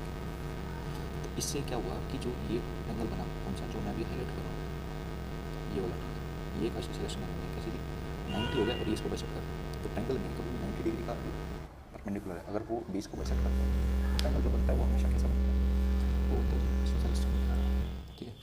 क्योंकि ये दोनों जो ट्रायंगल होंगे छोटे वाले, कौन से, ये दोनों ट्रायंगल, ये दोनों कॉन्ग्रुएंट होंगे, कॉन्ग्रुएंट होंगे तो मतलब ये दोनों एंगल इक्वल होंगे, तो इनके अपोजिट भुजाएं बराबर होंगी, तो एम और ये भी एम आ जाएगी, ठीक है। अब मुझे एंगल क्यों निकालना था, अगर इसको मैं थीटा मानूँ थोड़ी देर के लिए, 2 थीटा मान लेता हूँ, तो ये एंगल कितना हो जाएगा 2 थीटा। अब आप ध्यान दें इस वाले ट्रायंगल में, कौन सा, जो मैं पिंक मार्कर से हाईलाइट कर रहा हूँ, ये वाला, ठीक है। तो इस वाले ट्रायंगल में आपको एक चीज़ देखने को मिलेगी, वो ये है कि अगर ये एंगल मेरा और ये एंगल मेरा कैसा होगा, इक्वल होगा, क्योंकि एम के अपोजिट साइड ये एंगल है और इसी एम के अपोजिट साइड ये एंगल है, तो अगर दो भुजाएं बराबर हैं तो उनके आमने सामने वाले कोण होंगे वो बराबर होंगे, और इन दोनों कोणों का योग किसके बराबर होगा, इस एक्सट्रीम एंगल के बराबर होगा। तो मतलब ये कहना ये चाह रहा हूँ कि ये 2 थीटा ये इक्वल भागों में डिवाइड होगा, थीटा और थीटा में, 2 थीटा प्लस थीटा। अब इस पर्टिकुलर बड़े ट्रायंगल में अगर मैं देखूँ, जो मैंने रेड पेन से हाईलाइट किया है, तो पी क्यू आर ट्रायंगल में ये एंगल 120 है, तो बचे हुए जो दोनों एंगल हैं उनका सम कितना होना चाहिए, 60 डिग्री, 2 थीटा प्लस थीटा कितना होना चाहिए 60 डिग्री, तो मतलब थीटा की वैल्यू क्या आ जाएगी 20 डिग्री, थीटा की वैल्यू 20 है, मुझे निकालना था एंगल क्यू, तो एंगल क्यू की वैल्यू कितनी होगी, इसका डबल 40 डिग्री, ये मेरा आंसर है। ऑप्शन जो जाएगा आपका जाएगा ए। और अब अगर आप ऑप्शन को गौर से देखें तो डी ऑप्शन अगर आप देखें तो 85 डिग्री है, तो क्या कभी क्यू एंगल 85 हो सकता है, बिल्कुल भी नहीं, भाई दोनों का सम 60 है तो 85 हो ही नहीं सकता, तो इस टाइप के ऑप्शन को एलिमिनेट कर सकते हो पहले, ठीक है। चलते हैं अपने अगले क्वेश्चन पे।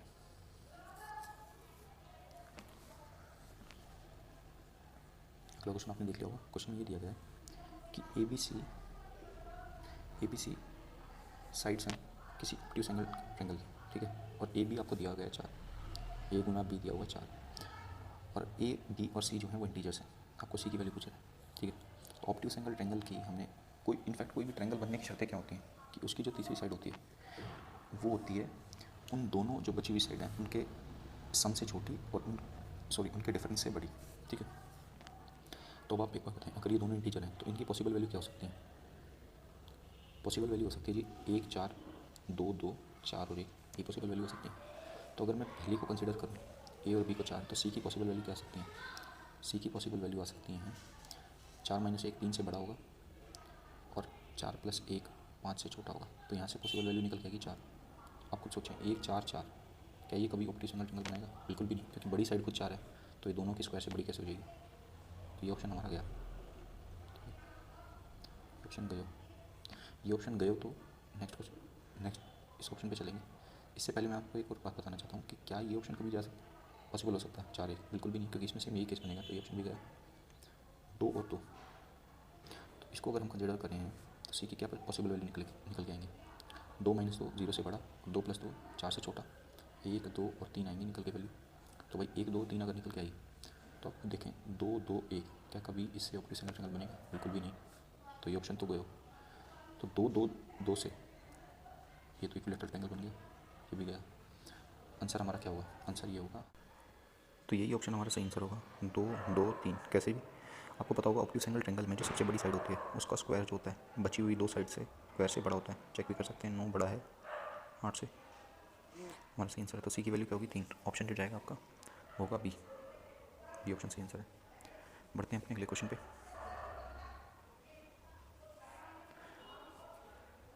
तो अगले क्वेश्चन में आपको ये दिया गया है कि कोई ट्रायंगल ए बी सी है, उसमें जो एंगल बी है उसका 2 गुना बराबर है एंगल सी के 9 गुने से। तो मतलब यहाँ से अगर मैं बी और सी का रेशो निकालूँ तो मुझे मिलेगा 9/2।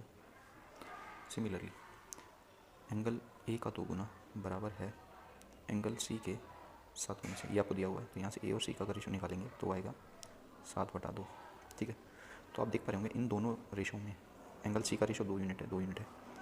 तो मतलब इन रेशो को हम कंपेयर कर सकते हैं। ए रेशो बी रेशो सी कितना आएगा? ये आएगा 7/9/2। ठीक है जी। देखने को आपको यहाँ से क्या चीज़ मिली, वो ये है कि अगर ये चीज़ हमने पहले भी डिस्कस की थी कि अगर किसी त्रिभुज में किसी दो एंगलों का योग तीसरे एंगल के इक्वल आ जाए तो वो जो त्रिभुज बनता है वो कैसा बनता है? वो एक समकोण त्रिभुज बनता है। ठीक है, तो अगर वो एक समकोण त्रिभुज बनेगा तो यहाँ पर हमें एक चीज़ पता चल गई कि जो ये ट्रायंगल हमें दिया गया है वो कैसा है? वो एक राइट एंगल ट्रायंगल है और उसमें बी जो है एंगल वो 90 है। तो इतनी इन्फॉर्मेशन से हमें ये पता चल गया कि ए बी सी है, ये एक राइट एंगल ट्रायंगल है, बी पे 90 का एंगल बना हुआ है। ठीक है, अब बढ़ते हैं आगे जब हम बढ़ते हैं तो हमें दिया गया है कि एक ट्रायंगल बना लेते हैं पहले। हाँ जी, परफेक्ट। अरे हाँ जी, कोई नहीं, चलो हम आपको दिखा हुआ क्लियरली। हाँ जी, तो इसमें आपको ये दिया गया है कि अगर ये पॉइंट मैं मार्क कर देता हूँ, ये पी है, ये सी बिंदु है। तो इसमें एक चीज़ आपको बतानी चाहिए कि इसमें दिया गया है कि डी और ई 2 पॉइंट ऐसे हैं कि वो बी सी को क्या कर रहे हैं? ट्राइसेक्ट कर रहे हैं। डी और ई बिंदु मतलब ये पार्ट और ये पार्ट बराबर है। ठीक है, और 4 स्टेटमेंट आपको ऑप्शन में दी गई है, पूछ रहा है कौन सी स्टेटमेंट ट्रू है। ठीक है, अब आप मेरे को एक बात बताएं, क्या इसमें आपसे और कोई कंडीशन दी हुई है इसके अलावा कि भाई बी डी डी ई और ई सी बराबर है? इनके अलावा कोई और कंडीशन दी गई? बिल्कुल भी नहीं। तो या तो आप इस क्वेश्चन को 3 बार पाइथागोरस लगा के इक्वेट करके कर सकते हैं, या फिर आप इसमें अपनी तरफ से वैल्यू यूज़ कर सकते हैं इन पर्टिकुलर साइड्स की। तो अगर मैं सबसे इजी वैल्यू यूज़ करूँ कि भाई मैंने मान लिया ये 1 यूनिट है, तो ये भी 1 यूनिट होगा, ये भी 1 यूनिट होगा और ये भी 1 यूनिट मान लिया मैंने। ठीक है, तो ये 90 डिग्री अगर है तो अगर मैं इस पर्टिकुलर ट्रायंगल कौन सा ए बी डी में अगर मैं पाइथागोरस थ्योरम लगाऊँ तो उधर से ये मुझे कितना मिल जाएगा? ये साइड मिलेगी 1 का स्क्वायर प्लस 1 का square root 2। A B E में लगाऊँ तो 1 का स्क्वायर प्लस 1 और 1 4 प्लस 1 रूट 5, 3 का स्क्वायर 9 प्लस 1 रूट 10। तो ये साइड मैंने सारी निकाली। अब मैं क्या करूँगा? ऑप्शन से सेटिस्फाई कराऊँगा अपने इस पर्टिकुलर वैल्यूज़ को, जो सेटिस्फाई कर जाएगी वो मेरा आंसर हो जाएगा। तो अगर मैं पहले ऑप्शन में जाऊँ तो उसमें लिखा हुआ है 5a² इक्वल टू, तो ए स्क्वायर का 5 गुना ए स्क्वायर की वैल्यू कितनी है? 5 का 5 गुना 25, 25 बराबर है 3 गुना ए सी स्क्वायर की। ए सी स्क्वायर की वैल्यू है रूट 10, 10 का 3 गुना 30। ये ऑप्शन तो वैसे ही गलत हो गया, ये साइड बड़ी, तो इसको ऑप्शन को हटा सकते हैं हम। नेक्स्ट ऑप्शन ट्राई करते हैं। अगले ऑप्शन में दिया गया है कि ए सी स्क्वायर का 8 गुना, तो भाई ए सी स्क्वायर कितना है? ए सी स्क्वायर है सबसे बड़ी साइड ये 10, तो इसका दिया हुआ है कितने? इसका 8 गुना दिया हुआ है, 8 गुना ए स्क्वायर का दिया हुआ है। ए स्क्वायर का 8 गुना मतलब 5 8 40, सॉरी 40 बराबर है 3 गुना ए सी स्क्वायर के। तो ए सी स्क्वायर का 3 गुना 30 plus 5 Guna A D square के, ए डी स्क्वायर का 2, 2 का 5 गुना 10। ये ऑप्शन मेरा सही है, तो डी ऑप्शन इसका सही आंसर है। ठीक है, तो इस तरीके से आप इस क्वेश्चन को जल्दी कर सकते हैं। ठीक है, जब आपको कंडीशन दी जाए ना, बस उस कंडीशन को आपको मेंटेन करना है, बाकी तो आप वैल्यूज़ कर सकते हैं। ठीक है, बस वो कंडीशन ऑल्टर नहीं होनी चाहिए, आपको पता होना चाहिए। बढ़ते हैं अपने अगले क्वेश्चन पे। ठीक है, तो नेक्स्ट क्वेश्चन आपको दिया गया है,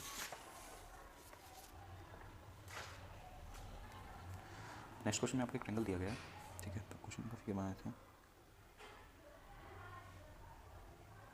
ये ट्रायंगल आपको दिया गया है, इस ट्रायंगल में कुछ ऐसे दिया गया है, फिर एक साइड ये ऐसे ठीक है, इसको ज्वाइन किया गया, ठीक है। एक सेकेंड, इसको मैं ले लेता हूँ ब्लैक, ठीक है, कुछ ऐसे ज्वाइन किया हुआ। तो अब आप मेरे को एक बात बताएं, अगर मैं नेमिंग करता हूँ तो ये है पी क्यू आर है इसमें, तो ये मेरी साइड पी है, ये क्यू है, ये आर है, और मेरा ये है यू टी पी एस, ये दिया हुआ निकलो इधर, ठीक है। क्वेश्चन में आपको दिया गया कि पी एस आर एंगल जो है वो 90 है, क्यू टी मेरे को 8 दिया हुआ है, ये 8 सेंटीमीटर है। पी आर फाइंड करना है अगर एंगल क्यू 45 डिग्री है, मतलब ये एंगल 45 है, और ये एंगल भी कितना है 45, यू आर क्यू भी 45 है, यू आर क्यू, ये दोनों एंगल कितने हैं 45 डिग्री, ठीक है।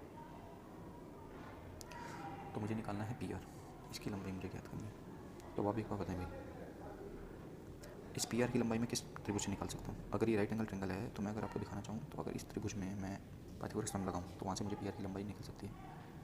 पी आर की लंबाई निकालने के लिए आपको पी एस और एस आर पता होना चाहिए, इन दोनों में से मुझे कुछ नहीं पता। तो सबसे पहले मैं इस पर्टिकुलर ट्रायंगल में पाइथागोरस थ्योरम लगाऊंगा। जब मैं लगाऊंगा तो पी आर का स्क्वायर बराबर किसके आ जाएगा? तो भाई पी आर का स्क्वायर बराबर आएगा पी एस का स्क्वायर प्लस एस आर के स्क्वायर के, ठीक है। अब आप क्या करें, ये ध्यान दें थोड़ा कि मुझे नोन साइड किस ट्रायंगल की पता है, बस मुझे क्यू टी पता है, और वो किस राइट एंगल ट्रायंगल में आती है, वो आती है जी जो मैं मार्क कर रहा हूँ उसमें, इस वाले में, ठीक है, इस वाले राइट एंगल ट्रायंगल। तो क्यू एस टी ट्रायंगल में तो कहीं ना कहीं मुझे ये जुगाड़ लगाना है कि भाई ये टी एस साइड मुझे मिल जाए, क्योंकि इसका लिंक है इस एस आर से, ठीक है। तो वो जुगाड़ बनाने के लिए मैं क्या करूँगा, वो जुगाड़ बनाने के लिए मैं इस त्रिभुज को देखूँगा, किस वाले को, त्रिभुज टी एस आर को।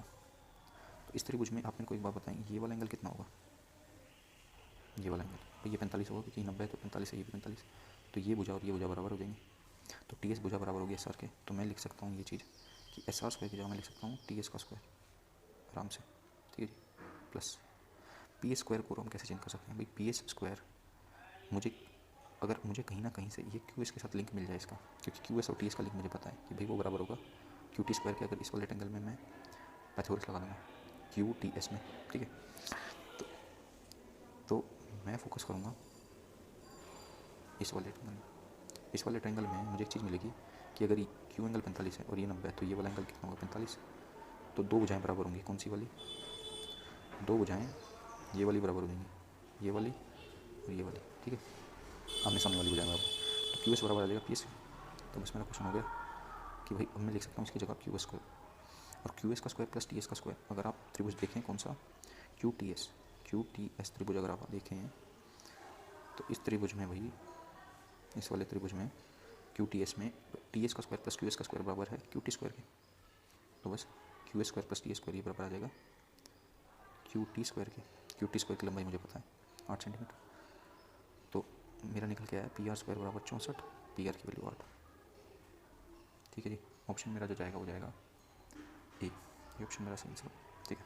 तो आशा करते हैं आपको समझ में आया होगा। ये बढ़ते हैं अपने अगले क्वेश्चन पे। अगला क्वेश्चन आपकी स्क्रीन पे आ गया है। क्वेश्चन में ये दिया गया है कि ट्रायंगल है ए बी सी, ट्रायंगल बना देते हैं जी पहले सबसे, ये मैंने एक ट्रायंगल बनाया, ठीक है। ट्रायंगल का नामकरण कर देते हैं भाई ए बी सी, ठीक है जी। इसमें ए बी जो है वो 80 सेंटीमीटर लंबी है, ये मेरी 80 सेंटीमीटर लंबी साइड है, और इस पूरे ट्रायंगल का पेरीमीटर दिया हुआ है 170 सेंटीमीटर, मतलब ए सी और बी सी की लंबाई जो है उनका योग जो है वो 90 सेंटीमीटर के बराबर हुआ। तो अगर मैं इसको एक्स मान लूँ तो ये कितनी होगी 90 माइनस एक्स, ठीक है। और आपको एक चीज़ दी गई कि जो ए बी सी एंगल है, एंगल ए बी सी मतलब ये एंगल 60 डिग्री के बराबर, ठीक है। स्मॉलेस्ट साइड पूछा है आपसे, तो अब आपसे ये स्मॉलेस्ट साइड पूछा, बताओ ज्योमेट्री में आपने एक रूल पढ़ा हुआ कोसाइन रूल। कोसाइन रूल कब यूज़ होता है, जब आपको एक एंगल पता हो और दो साइडें पता हो, ठीक है, तो हम उसका यूज़ करते हैं, ठीक है, तीसरी साइड फाइंड करने के लिए। तो कुछ वैसा ही हम यहाँ करेंगे, हम कोसाइन रूल का यहाँ यूज़ करेंगे, तो हमें एक चीज़ निकल के आएगी कि अगर एंगल बी पे हम कोसाइन रूल लगाएंगे तो वही कोसाइन रूल का फॉर्मूला क्या होता है, अगर हम cos 60 यूज़ करें तो हमने सामने वाली भुजा मतलब एक्स को छोड़ दें, तो एंगल के सामने वाली भुजा को छोड़ दें तो 80 और 60 का स्क्वायर, 80 प्लस 90 माइनस एक्स का स्क्वायर, और माइनस करते हैं अपोजिट वाली भुजा को, माइनस करेंगे एक्स स्क्वायर को बटे में 2 गुना ये जो एडजेसेंट साइड है एंगल की 80 गुना 90 माइनस एक्स, ठीक है जी। तो ये निकल के आएगा, यहाँ से हम एक्स को सोल्व कर सकते हैं, तो cos 60 की वैल्यू 1/2, equal to 80 6400 plus 90 minus X का स्क्वायर और एक्स का स्क्वायर। तो एक बार A square minus B square लगाएंगे तो ये क्या हुआ, एक बार ये इनको ऐड करना पड़ेगा तो एक्स एक्स कट जाएंगे 90 आ जाएगा, और एक बार क्या आएगा 90 में से 90 माइनस एक्स में से एक्स माइनस करेंगे तो आ जाएगा 90 माइनस 2x। ठीक है, नीचे क्या बचेगा, 2 से 2 कट जाएगा, ये बचेगा जी 80 गुना 90 माइनस एक्स। ठीक है, ये पूरा सिस्टम उधर जाएगा तो 80 गुना 90 माइनस एक्स ये हो जाएगा 7200। ठीक है, या और आसान आप इसको कैसे कर सकते हैं, इसको ऐसे भी लिख सकते हैं कि भाई आप एक बात देखें, ये जीरो तो मल्टीप्लाई हो रही नीचे, 2 जीरो यहाँ 1 जीरो यहाँ, तो 1 जीरो अगर मैं काटना चाहूँ तो मैं काट सकता हूँ। तो 8 9 720 720 माइनस 8x आ जाएगा लेफ्ट साइड में, राइट साइड में क्या बनेगा 640 प्लस 810 माइनस 9 दूनी 18x।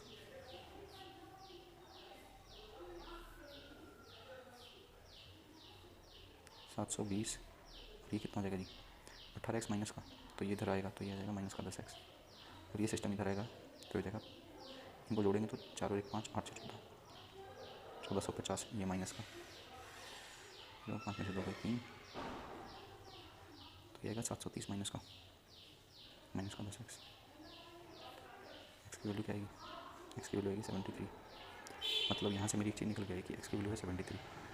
भाई अगर एक्स की वैल्यू 73 है तो इसने मेरे से सबसे छोटी साइड पूछी, मतलब ये साइड तो 73 है, तो 90 में से 73 माइनस करेंगे तो कितना आएगा 17, तो मतलब ये साइड 17 है और यही सबसे छोटी साइड है।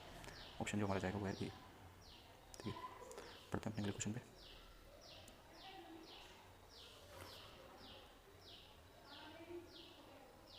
अगले क्वेश्चन में आपको एक चीज़ दी गई है कि एक ट्रेंगल दिया हुआ है ABC, ये हमने ट्रेंगल बनाया। ठीक है, ये ट्रेंगल बना लिया ABC, ये ट्रेंगल ABC का नेम दे देते हैं AB और C। ठीक है जी, एंगल 20 दिया हुआ है इसमें हमें, और ये हमें 45 दिया हुआ है। ठीक है, और इसने बोला कि D जो है ना वो BC को इंटरनली डिवाइड करता है 1:3 में। तो मतलब ये से कोई हमने लाइन ज्वाइन करी होगी,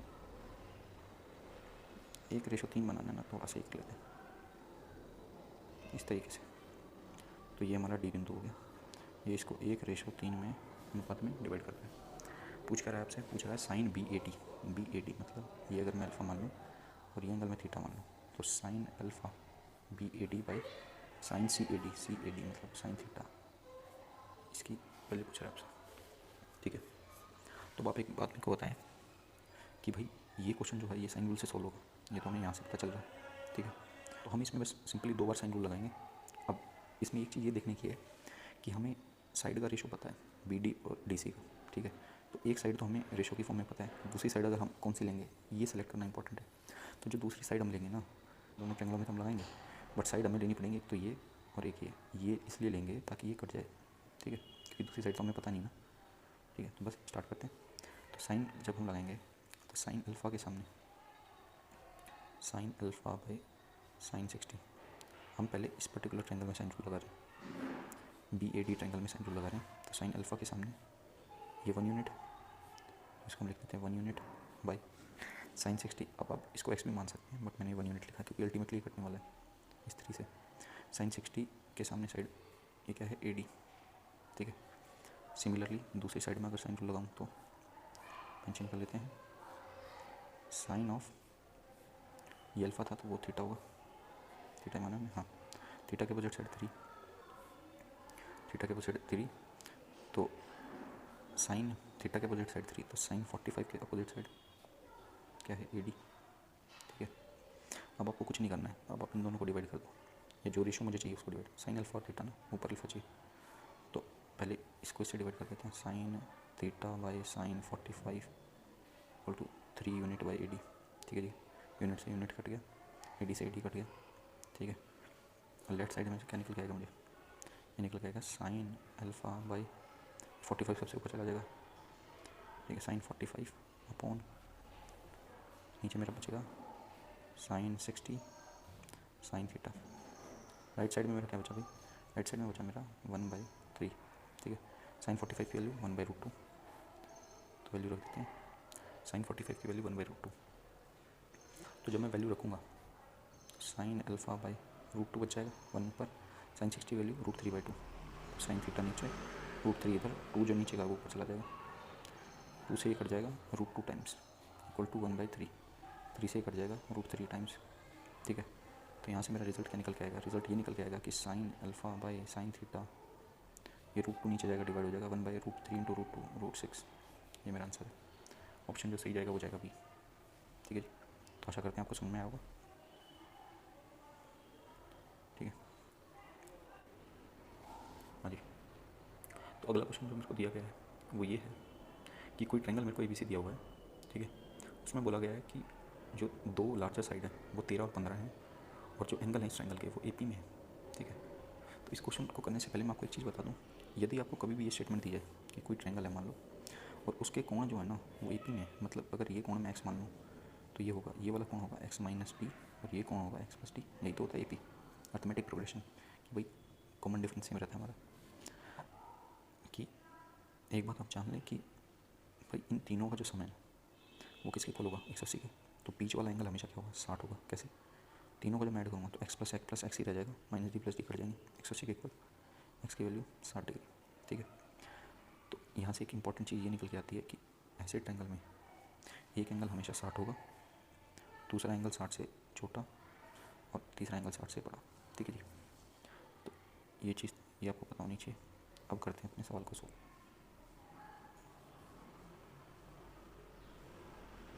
एक सेकेंड, इनको इरेज कर लेते हैं भाई, ठीक है। हाँ जी, तो चलते हैं अपने क्वेश्चन पे। क्वेश्चन में दिया गया है कि एक ट्रायंगल है, ट्रायंगल बनाएं, बिल्कुल ये लो जी, ट्रायंगल बन गया आपका। तो ट्रायंगल दिया हुआ है, ट्रायंगल में मेरे को ये दिया हुआ है क्या कि ये साइड अगर मेरी दो बड़ी साइड मेरी 13 है, ये A माना, ये B माना, ये C माना, ठीक है। तो दो लार्जर साइड मेरी 13 और 15 है, तो मैं मान लेता हूँ ये साइड 13 है और ये साइड 15 है, ठीक है। और इसके एंगल जो है वो AP में दिए हैं, ठीक है। तो एक एंगल मुझे 60 मानना है। अब क्वेश्चन ये है कि कौन से एंगल को 60 माना जाए। क्या मैं इस एंगल को 60 मान सकता हूँ? भाई इस एंगल को 60 मैं कभी नहीं मान सकता, क्योंकि जब दो लार्जर साइड 13-15 हैं तो सबसे बड़ी साइड क्या आएगी, 15। तो आपने एक चीज़ पढ़ी हुई ज्योमेट्री में कि सबसे बड़ी साइड के अपोजिट जो कोण होता है वो सबसे बड़ा होता है, ठीक है। तो अगर वो कोण सबसे बड़ा होगा, तो मैंने अभी बताया आपको कि अगर किसी ट्रायंगल के तीनों कोण AP में है तो एक कोण 60, दूसरा 60 से बड़ा, तो 60 तो नहीं हो सकता, ये 60 से बड़े वाला कोण यहाँ होगा, ठीक है। क्या 60 13 के सामने हो सकता है, ये चीज़ आप पूछें अपने आप से। तो भाई आप बोलोगे कि ये शायद पॉसिबल हो सकता है, क्योंकि जो 60 से कम कोण होगा वो साइड तीसरी होगी, जो सबसे छोटी साइड होगी। मान लो ये स्मॉलेस्ट साइड है, तो यहाँ वो कोण होगा जो 60 से कम होगा, यहाँ कोण होगा जो 60 होगा, और यहाँ कोण होगा जो 60 से बड़ा होगा। अब कुछ सेंस बन रही है शायद, है ना। तो ये 60 डिग्री होगा, ठीक है, ठीक है। तो ये स्मॉलेस्ट साइड है। अब मुझे क्या, अब ये क्वेश्चन हो चुका है ऑलमोस्ट कि भाई अब आप एक बात बताओ, एक एंगल मुझे पता है, दो साइड भी पता है, तीसरी साइड की वैल्यू निकालनी है, ठीक है। सिंपली मैं क्या लगाऊंगा, कोसाइन। बस आपको ये एंगल सेट करना पता होना चाहिए, ठीक है। तो लगा दो भाई कोस 60, कोस 60 बराबर क्या होगा, अगर ये साइड x मान ली जाए तो कोस 60 होगा कि इन दो साइडों का स्क्वायर, x स्क्वायर प्लस 15 का स्क्वायर माइनस अपोजिट साइड का स्क्वायर 13 का स्क्वायर, 2 गुना 15 गुना x, ठीक है जी। अब आप देखें, सिंपल कैलकुलेशन है, ये होगा 1/2 बराबर एक्स स्क्वायर प्लस 15 गुना 13, 15 प्लस 13 28, ठीक है जी। ये स्क्वायर माइनस बी स्क्वायर लगा रहा हूँ, 15 माइनस 13 2, तो 28 दूनी 56, 56 आ जाएगा, 2 गुना 15 गुना एक्स, 2 से 2 कट गया, 15 एक्स इधर आया, एक्स स्क्वायर प्लस 56, ठीक है। अब इसको जब फर्दर सोल्व किया तो आएगा X square minus 15 X 56, X square solve करेंगे तो आ जाएगा X square minus 7x minus 8x plus 56 equal to 0। यहाँ से वैल्यू आएगी एक्स माइनस 7, ठीक है। तो 7 और 8 को वैल्यू आएंगे मेरी यहाँ पे सोल्व करने, ठीक है। ऑप्शन में मेरे को क्या दिया है, ऑप्शन में 8 की वैल्यू, तो बी ऑप्शन मेरा सही आंसर होगा, ठीक है। चलते हैं अपने अगले क्वेश्चन। तो अगला क्वेश्चन आपकी स्क्रीन पे दिख रहा होगा जी। तो अगले क्वेश्चन में ये बोला गया है कि कोई ट्रायंगल ABC है जिसमें उनकी साइड है ABC, ठीक है। और इसमें ये दिया हुआ है कि एंगल A जो है वो 2 गुना है एंगल B के। तो इनमें से कौन सा कथन सही होगा। 4 स्टेटमेंट आपको दी गई हैं ऑप्शंस में, ठीक है। तो इसको कैसे करेंगे, तो अगर मैं मान लो एक ट्रायंगल बनाता हूँ, ये मैंने एक ट्रायंगल बनाया, ठीक है जी। तो इसमें एंगल A दिया हुआ है, ये मैं A, ये B, ये C, ये अगर थीटा है तो ये एंगल दिया हुआ है 2 थीटा, ठीक है जी। और A के अपोजिट साइड होती है A, C के अपोजिट साइड C होती है, B के अपोजिट B होती है, ठीक है। और आपसे पूछ रहा है इनमें से कौन सी स्टेटमेंट सही होगी, ठीक है। तो एक बात बताओ, अभी जैसे पहले इस टाइप का क्वेश्चन हमने पहले भी किया है, आपको बस ये कंडीशन दी हुई है कि जो बी एंगल है ना वो हाफ है एंगल ए के, ये तो कंडीशन दी हुई है। अगर इसी कंडीशन को मेंटेन करते हुए मैं अब थीटा की वैल्यू मैं ऐसे एज्यूम करता हूँ कि वो ए के 2 गुना रहती है, ठीक है, तो मैं इस कंडीशन को भी मेंटेन कर पा रहा हूँ, ठीक है, और मेरा सवाल भी इजीली सॉल्व हो जाएगा। तो इस पर्टिकुलर क्वेश्चन को मैं कैसे वो करूँगा कि मैं इस पर्टिकुलर क्वेश्चन में एक राइट एंगल ट्रायंगल के तरीके से इसको सॉल्व करूँगा। कैसे जी? ये मेरा एंगल ए हो जाएगा, ये बी हो जाएगा, ये सी हो जाएगा, ये ए, ये सी और ये बी, ठीक है। ये एंगल मैंने 90 मान लिया जी 2 थीटा की जगह, और जो एंगल बी था उसको मैंने 45 मान लिया, तो ये कितना हो जाएगा 45। अब आपने ट्रिग्नोमेट्री में सुना होगा कि 90 45 45 जो एंगल होता है उसमें अगर 45 के अपोजिट साइड 1 है और ये भी साइड 1 है तो 90 के अपोजिट साइड जो होगी वो √2 होगी, 1 का स्क्वायर प्लस 1 का स्क्वायर, ये √2 है। इसको इरेज कर लेते हैं, एक सेकेंड, अरे चलो ऐसे नहीं हो रहा है, इस तरीके से हो जाएगा, बिल्कुल बन गई बात, ये जी √2 हो गया, ठीक है। तो अब हम क्या करेंगे जी, अब हम ये करेंगे कि मेरे को वैल्यू मिल चुकी है, न्यूमेरिकल वैल्यू। अब मैं इन पर्टिकुलर वैल्यू को अपने ऑप्शन में चेक करूँगा, जो ऑप्शन सेटिस्फाई कर जाएगा वो मेरा सही आंसर हो जाएगा, ठीक है, क्योंकि कंडीशन को मैंने नहीं बदला है, स्टिल जो बी है वो 2 गुना है ए के, ठीक है। तो पहला जो ऑप्शन है A square equal to B square plus B C, उसमें चेक करते हैं, ए का स्क्वायर करूँगा तो 2 आएगा, बी का स्क्वायर करूँगा तो 1 आएगा, बी गुना सी करूँगा तो 1 आएगा, 2 इक्वल टू 2, ये आंसर सही है, मतलब मेरा ऑप्शन ए जो है वो सही है, ठीक है। बाकी ऑप्शनों में आप सेटिस्फाई कर सकते हैं, ये स्टेटमेंट, ये जो पर्टिकुलर वैल्यूज़ है वो फिट नहीं बैठेंगे, ठीक है। तो ए ऑप्शन मेरा सही आंसर है। पढ़ते हैं अपने अगले क्वेश्चन पे। तो इस टाइप के क्वेश्चन में आप इस तरीके से वैल्यूज़ करके कर सकते हैं, कोई दिक्कत नहीं है। अगला क्वेश्चन, तो ये जो क्वेश्चन आपको दिख रहा है ये CDS एग्जाम में पूछा गया था, इसकी फिगर बना लेते हैं। क्वेश्चन में आपको दिया हुआ है एक स्क्वायर है, देन एक इससे एडजेसेंट एक राइट एंगल ट्रायंगल है ऐसे, और एक स्क्वायर आपको इस तरीके से दिया हुआ है, ठीक है, ये बेसिकली यहाँ जो है ना, ठीक है। तो ऐसा कुछ फिगर दिया हुआ है आपको, ये एक स्क्वायर है, इस स्क्वायर की साइड 3 है, ये एक राइट एंगल ट्रायंगल है, और इस स्क्वायर की साइड 5 है, ठीक है जी। और आपसे पूछ रहा है कि इसका ए बी, ये सी, ये डी, ये पॉइंट ई, ये एम, ये एन, आपसे एक सेकंड, ABCD, ये मैंने नाम थोड़ा गलत कर दिया, बट कोई दिक्कत नहीं है, ठीक है ना। आपसे इसकी लंबाई पूछ रहा है, का कलर बदल देते हैं, ये इसकी लंबाई पूछ रहा है आपसे डी की, ठीक है ना। फिगर में आपको जो दिख रहा होगा वो CN होगा, ठीक है ना, कोई दिक्कत नहीं है। आपसे CN की या डी की लंबाई पूछ रहा है, ठीक है। तो इस क्वेश्चन को कैसे करेंगे हम, तो इसमें थोड़ी कंस्ट्रक्शन कर सकते हैं। कैसे जी, कि अगर मैं लाइन ड्रॉ करूँ, डॉटेड लाइन ड्रॉ करता हूँ मैं यहाँ से ऐसे, ठीक है जी, और इसको ऐसे जॉइन कर देता हूँ। ये कंस्ट्रक्शन मैंने ऐसे करी कि ये जो एंगल है पर्टिकुलरली ये वाला, ये मेरा 90 है, ठीक है। तो आप ध्यान दीजिएगा, अगर इस पॉइंट में T मान लेता हूँ, तो अगर इस पर्टिकुलर ट्रायंगल पे अगर हम फोकस करें, कौन सा जो अभी मैं हाईलाइट कर रहा हूँ, ये वाला ट्रायंगल, तो अगर ये 90 है तो ये जो कोण होंगे दोनों, इनका सब 90 होगा, ठीक है। तो अगर मैं इस ट्रायंगल में अगर इस एंगल को थीटा मान लूँ, बन जा भाई, थीटा मान लूँ, तो ये एंगल कितना होगा, ये एंगल होगा 90 माइनस थीटा, ये एंगल होगा 90 माइनस थीटा, सही है। तो अब आप एक बात बताओ, ये एंगल कितना होगा, ये 90 होगा क्योंकि भाई स्क्वायर है, और ये एक कंप्लीट स्ट्रेट लाइन है, कौन सी, जो मैं हाईलाइट करके दिखा रहा हूँ आपको, ये जी, ये वाली। तो इस पर जो पूरा कोण बनेगा वो 180 डिग्री का बनेगा, ये 90 माइनस थीटा, ये 90 है, दोनों का सम कितना हो गया 180 माइनस थीटा, तो मतलब बचा हुआ एंगल कितना होगा थीटा, तभी जाके सम जो है 180 हो सकता है। तो यहाँ से हमने एक चीज़ निकाली कि जो हमारा बचा हुआ एंगल है वो कितना है, ये एंगल जो है ये थीटा है, तो ये थीटा, तो ये एंगल कितना होगा, ये होगा 90 माइनस थीटा, बस इतना काम करना था आपको। अब आप ध्यान दें इन दोनों एंगल्स पर, किस पर, ट्रायंगल TNA और ट्रायंगल ADC पर, ADE पर, ये ई है ADE पर, तो ये दोनों ट्रायंगल आपको सेम मिलेंगे। कैसे जी, 90 है, 90 के अपोजिट साइड 5 है, इसमें भी 90 के अपोजिट साइड 5 है क्योंकि ये साइड भी 5 होगी क्योंकि स्क्वायर है। थीटा के अपोजिट साइड कितनी है 3, इसमें थीटा के अपोजिट साइड कितनी होगी, थीटा के अपोजिट साइड हम 3 निकालेंगे, अभी मैं आपको बता रहा हूँ कि दोनों सेम कैसे हैं। तो आप ध्यान दें, एक एंगल 90, एक एंगल थीटा और एक साइड 5, ठीक है, एक थीटा एक 90 एक साइड 5, ठीक है। तो ये दोनों ट्रायंगल होंगे सेम होंगे। तो अगर इसमें 90 के अपोजिट साइड 5 है, इसमें भी 90 के अपोजिट साइड 5 है, इसमें थीटा के अपोजिट साइड 3 है, तो उसमें थीटा के अपोजिट साइड कितनी होगी 3, तो ये साइड मेरी कितनी आ जाएगी 3 आ जाएगी, तो मैंने 3 लिख दिया। तो अब अगर इस ट्रायंगल को मैं इधर बनाऊँ थोड़ा और क्लैरिटी के लिए, एक सेकंड की गाड़ी, हाँ जी, ट्रायंगल बनाएंगे हम, ये रहा,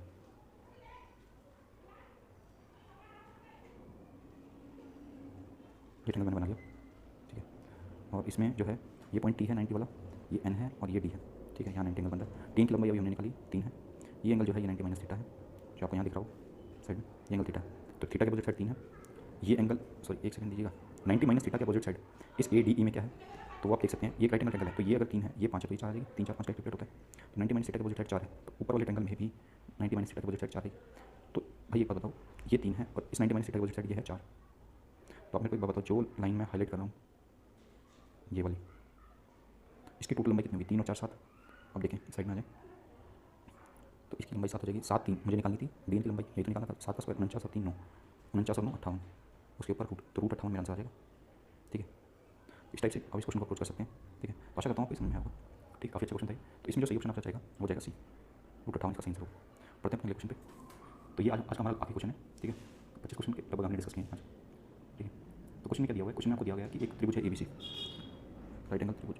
ये जो एंगल बी जो है 90 है, ये ए है, ये सी। ठीक है जी, एंगल बी 90 दिया हुआ है। Side BC is divided into 4 equal parts. तो BC जो भुजा है उसको 4 इक्वल भागों में डिवाइड किया जाता है। थोड़ा बड़ा कर लेते हैं इसको। अगर मैं 4 इक्वल पार्ट्स में डिवाइड करूँ, ये जो भी मैंने कर दिया इसको 4 इक्वल पार्ट्स में डिवाइड, 2 और ये 3 4। ठीक है जी, तो ये 4 इक्वल पार्ट्स में डिवाइड हो चुकी है साइड। तो ये बराबर ये बराबर ये बराबर ये। ठीक है, और इसने बोला है इनका नाम जो है वो है L M और N। ठीक है, आपसे एक स्टेटमेंट और दी गई है कि ऐसा करने पर एक कंडीशन बनती है जो है AL square plus AM square plus AN square, उसकी वैल्यू बराबर आती है किसके जी? उसकी वैल्यू बराबर आती है 17NA square plus 3B square. ठीक है जी, तो आपसे बोल रहा है, और ये जो A और B है ये अपोजिट साइड है जो हमने डिस्कस किए हैं कि भाई राइट एंगल में जैसे A के अपोजिट साइड होती है वो ये होती है और B के अपोजिट साइड B होती है। ठीक है, आपसे पूछा है कि इनकी वैल्यू बताएं। भाई इस क्वेश्चन में आप तो एक बात बताएं, इस कंडीशन को मेंटेन करते हुए हम इनकी कुछ भी वैल्यू ज़ूम कर सकते हैं, बस बशर्ते कि ये जो BL LM और MN और NC जो हैं ये बराबर होनी चाहिए। तो अपनी तरफ से अज्यूम कर लेते हैं कि इनकी वैल्यू है 1 यूनिट 1 यूनिट 1 यूनिट और 1 यूनिट, इसकी भी 1 यूनिट है। तो इस particular right angle triangle ABL में अगर हम पाइथागोरस थ्योरम लगाएं तो ये साइड √2 आ जाएगी। सिमिलरली ये साइड कितनी आएगी? 4 और 1 5 आ जाएगी। ये साइड कितनी आ जाएगी? √10 आ जाएगी। और 4 का स्क्वायर 16 1 17 √17 आ जाएगी। ठीक है, तो इस तरीके से हमने ये वैल्यू फाइंड कर ली। अब हम क्या करेंगे, इन वैल्यूज़ को यहाँ पुट कर देंगे इसमें। इस इक्वेशन में पुट करने पे हमें क्या मिल जाएगा?